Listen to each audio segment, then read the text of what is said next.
अगर बांग्लादेश जैसे हालात से बचना है और कट्टरपंथियों को मुंहतोड़ जवाब देना है तो सनातनियों को एकजुट रहना होगा। ये संदेश लगातार दिया जा रहा है, लेकिन अब संघ प्रमुख मोहन भागवत और सीएम योगी आदित्यनाथ ने हिंदू एकता का मंत्र दिया है। महाकुंभ के बीच योगी ने भी दुनिया को हिंदू का मतलब समझाया और बंगाल से भागवत ज्ञान भी आया तो मौलाना ब्रिगेड बौखला गई। आखिर हिंदू एकता से मुस्लिम धर्मगुरुओं को दिक्कत क्या है, देखिए इस रिपोर्ट में।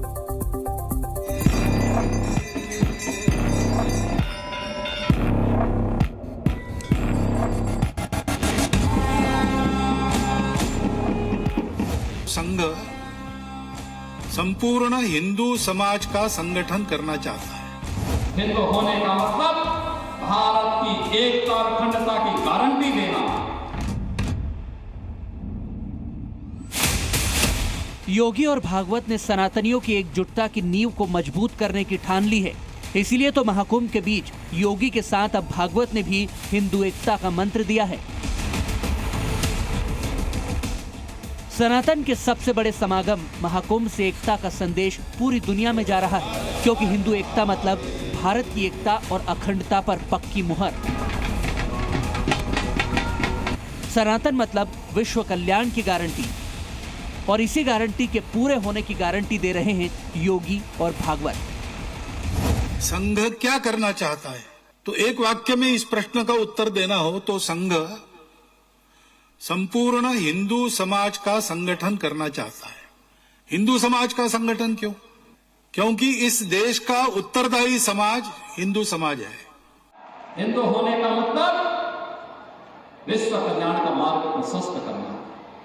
हिंदू होने का मतलब भारत की एकता और अखंडता की गारंटी देना। हिंदू होने का मतलब केवल मनुष्य ही नहीं, चराचर जगत की सुरक्षा की गारंटी देना।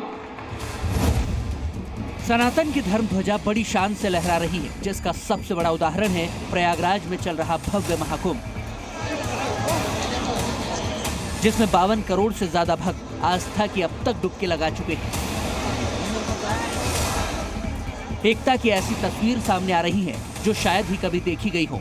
इसी सनातनी एकजुटता की नींव को और मजबूत करने के लिए भागवत और योगी आदित्यनाथ ने हिंदू एकता का मंत्र दिया है, ताकि हिंदू एकता पर कोई आंच न आए, जिस पर महाकुंभ में आए संतों ने भी मुहर लगा दी है। सारा हिंदू समाज एक सूत्र में बंधकर संगठित होकर ही इस देश का विकास संभव है।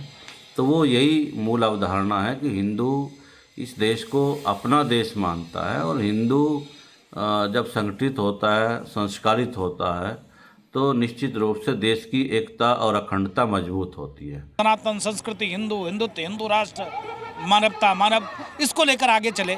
अगर हिंदू सुरक्षित है तभी विश्व सुरक्षित है। जब पूरी दुनिया सनातन का लोहा मान रही है, तो फिर संघ प्रमुख और सीएम का हिंदू एकता मंत्र दोहराने के पीछे मकसद क्या था, ये भी समझ लीजिए। इसके पीछे मकसद है देश के किसी भी हिस्से में कट्टरपंथी हिंदुओं को कमजोर समझकर हमला न कर सके, राजनीति के चलते हिंदू समाज बंटने न पाए और एक होकर रहे। क्षेत्र, भाषा और पहचान में हिंदू बटे नहीं, बल्कि ये हिंदुओं की ताकत बने। अलग अलग मान्यताओं के बावजूद जाति, पंथ, संप्रदाय के आधार पर बंटवारा न हो, बल्कि अनेकता में एकता हो। भारत को विश्वगुरु बनाने के लिए हिंदू सामूहिक कोशिशें करें। हिंदू एक रहेगा तो बांग्लादेश जैसे हालात कहीं और नहीं बनेंगे। बात किसी को बांटने की नहीं, बल्कि हिंदुओं को जोड़ने की हो रही है। फिर भी मौलानाओं को इस भागवत ज्ञान से दिक्कत होने लगती है। वो क़यादत जो करते हैं वो हिंदू समाज की क़यादत करते हैं, मुस्लिम समाज की वो क़यादत नहीं करते हैं, और न ही और भी जो दूसरे धर्म हैं भारत में उसकी क़यादत करते हैं, और न ही लोग जो है उनके नेतृत्व को कबूल करने के लिए तैयार हैं। आरएसएस प्रमुख